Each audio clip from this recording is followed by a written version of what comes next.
This is the reteach and correction video for the checkpoint number 2, March 2024. Question number 1.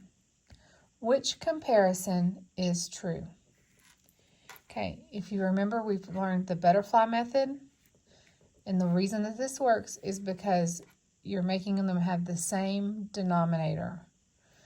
So if I multiply 4 times 2 is 8, and 6 times 2 is 12. So this is larger. Okay, it could be A.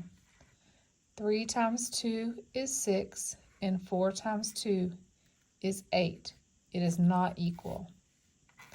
6 times 2 is 12. 4 times 2 is 8.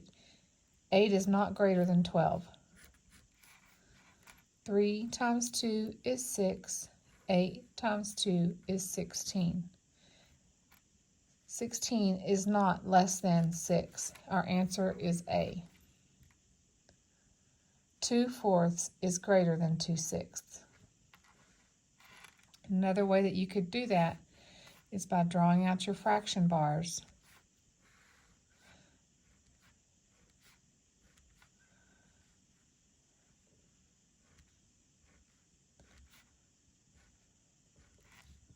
Okay, 2/4 and 2/6. 2/4 is larger than 2/6.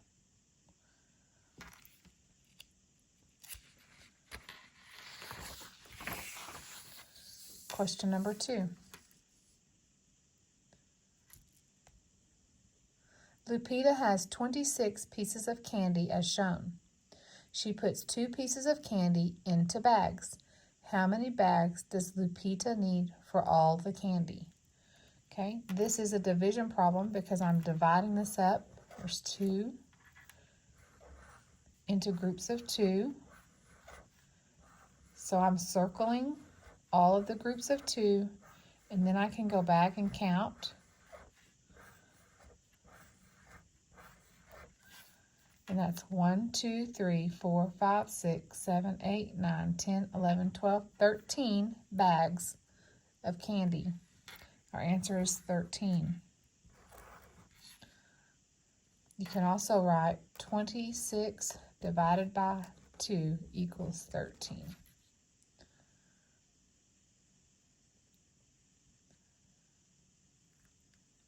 Okay, let's look at number 3.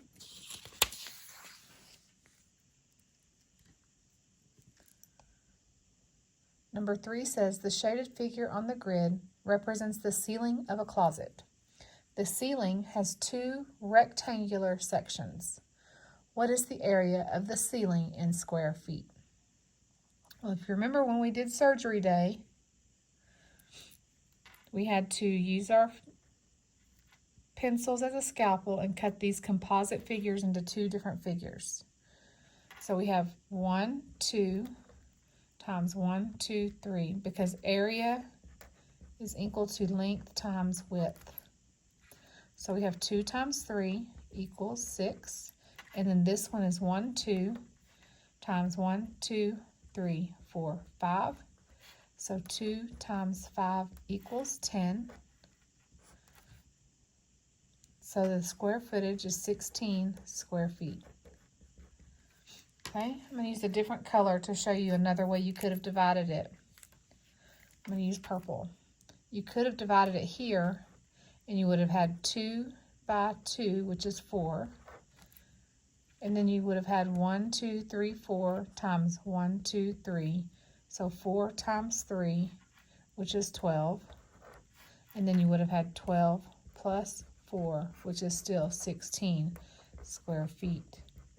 And when all else fails, you could have just counted the boxes. 1, 2, 3, 4, 5, 6, 7, 8, 9, 10, 11, 12, 13, 14, 15, 16. Either way, your answer should have been D. Okay. Let's look at number 4.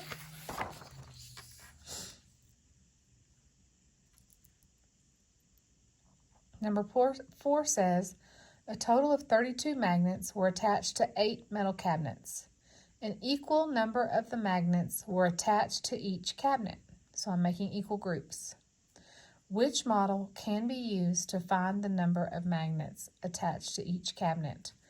Okay, so I know that I have a total. So my total is 32. Remember, you have your group and the number in each group. How many groups do I have? I have 8 metal cabinets. Okay, my group number, I have 8. And then what I don't know is how many is in each one. So my question mark is not going to be my total. And remember, in a strip diagram, the total goes from one end to the other. Just like this is the total of 32, and this one has a total of 32. So it can't be A or C. Now I need to see which one has equal groups. Well, these have 2 parts, but it's not equal groups. Does this one have 11 or 8 equal groups? 1, 2, 3, 4, 5, 6, 7, 8. There's 8 equal groups. We don't know the size of the group, so it's B.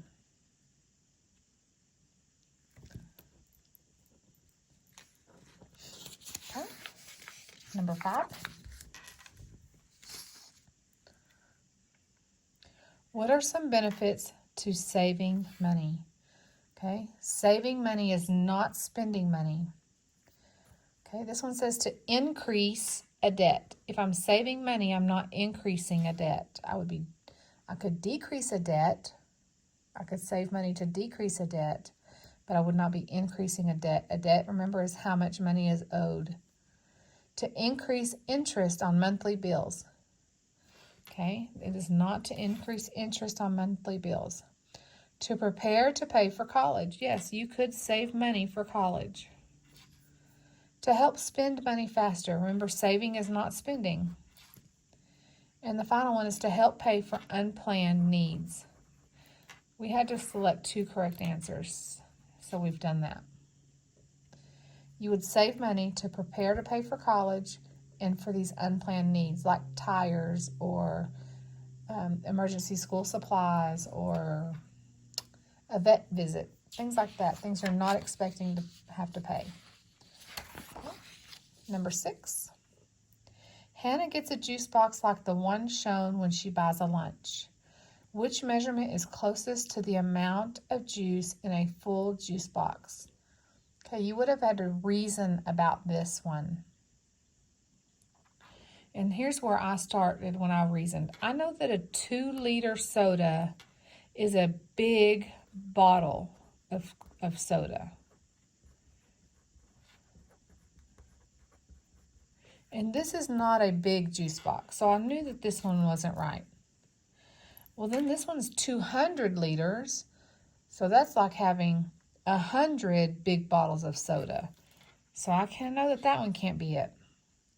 So I had to go up here to the 2 milliliters and 200 milliliters. And if I remember from the lesson where we had to get the dropper and we counted the drops to see how many drops would make up a liter, each drop was 1 milliliter. 1 drop equals 1 milliliter.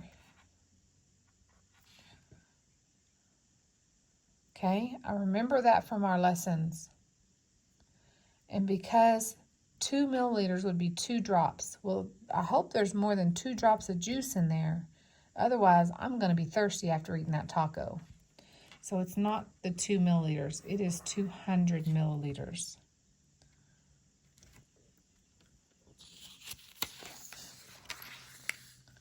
Number 7. A cafeteria had 280 ice cream bars. During lunch, some of the ice cream bars were sold. After lunch, there were 130 ice cream bars left over. Which answer best represents one way to find the number of ice cream bars sold during lunch? Well, I have to think about this. So I started with 280. I sold some. So that sum tells me I don't know how many I sold. And the remainder was 130, the leftovers. So I know I'm subtracting. Okay, but I also know that I could do adding, because I could say 130 plus some number equals how many I started out with. The number left plus the number I sold would be the number I started with. So let's look at these. Some number minus 280. Well, that's not what my problem shows over here. I started with 280 and I sold some. So it can't be A.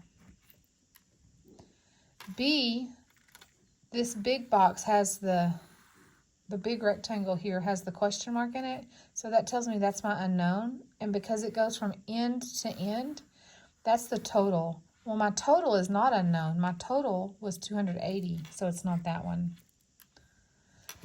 Because in this one too, if I took the 280, what this is telling me is 280 plus 130 is equal to some number. If I add these together, I'm going to get more than 280, and that's what I started with. So I can't have any more than 280. Okay? 280 plus some number equals 130. Well, 280 is already bigger than 130, so I can't add a number to it to get to 130. So that's not it either. Okay, so I'm going to look at this one. I have 1, 2, 3, 4, 5 jumps to get to 100. So 100, if I count by fives to 100, I would count 5, 10, 15, 20, 25, 30, 35, 40, 45, 50, 55, 60, 65, 70, 75, 80, 85, 90, 95, 100. That was 25s. So I know that each one of these is going to be worth 20. There's 20 between these, okay? So 20, 40, 60, 80, 1, 20, 40, 60, 80, 2, 20, 40, 60, 80. So 280 is what that bottom line represents. And because I started at 0 and my arrow is going this direction, that means I'm adding. I'm in the positive. And then here I'm subtracting. But what am I subtracting? I'm going to use purple to go back.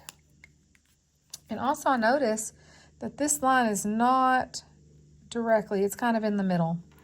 So I'm going back 20, 40, 60, 80, 1, 20, 40, 50. So I went back 150. And how many left is that?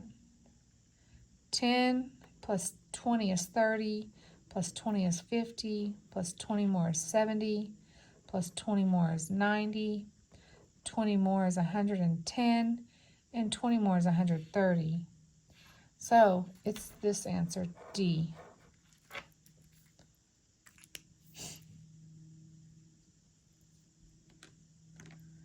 Okay, let's look at number 8.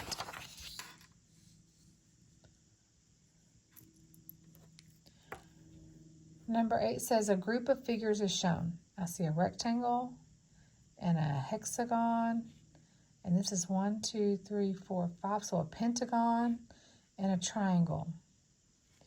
Which statement appears to be true about all the figures in the group? All figures are parallelograms. Well, I know that parallelograms have to have 2 sets of parallel lines. So this is a parallelogram, but these are not parallelograms. So it can't be that because it says all figures. All figures are polygons. Well, I remember from class that poly means many, gons is angles. And I remember that the definition or the attributes of a polygon was 3 or more angles with straight lines and a closed shape. Okay, so that's a polygon. Those are all polygons, so it could be this one. Let's make sure there's not a better one. All figures have equal side lengths. Well, I can tell that this one is way longer than that one, so that's not true. And also on the rectangle, you know, this length is longer than this width. All figures are prisms. Well, prisms are 3D shapes, so that's not it. The answer was B. All of these figures are polygons. Let's look at number 9. Mrs. Green had some fabric to make some costumes for 3 different plays at school. The table shows the number of yards that Mrs. Green used to make costumes for each play. Here's my costumes. X was 69 yards, Y was 48, Z was 53. Miss Green had 27 yards of fabric left over after making the costumes for these plays. How many yards of fabric did she start with? Okay, well, it says she started with some fabric, so her total is some. We don't know how much, so it's the question mark. But I used 69. Oh, sorry. Miss Green used 69, and Miss Green used 48, and Miss Green used 53, and then she also had 27 left over.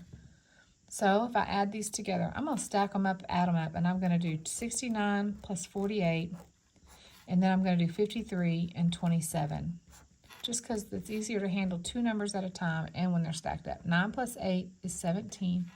Put down my 1, carry my 10 over. 10 plus 6 is 7, plus 4, 8, 9, 10, 11. 117 with those two.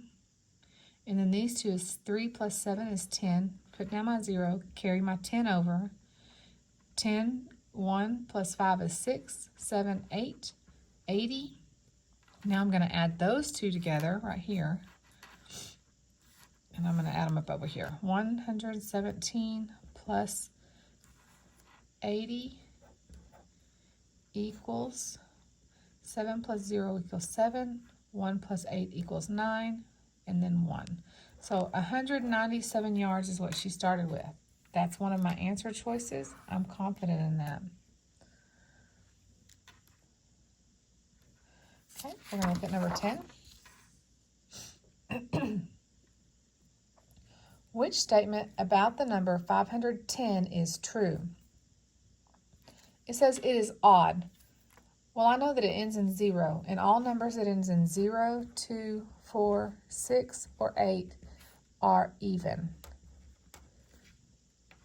Okay, so it's not that, because it can be divided by 3 evenly. So I also know that this one can't be odd, because it ends in 0, so that tells me that it's even number. So is it even because it can be divided by 2 evenly, or is it even because the digit in the tens place is even? Well, the tens place is 1, and ones are not even, so that can't be it. It has to be this one. 510 can be divided by 2 evenly.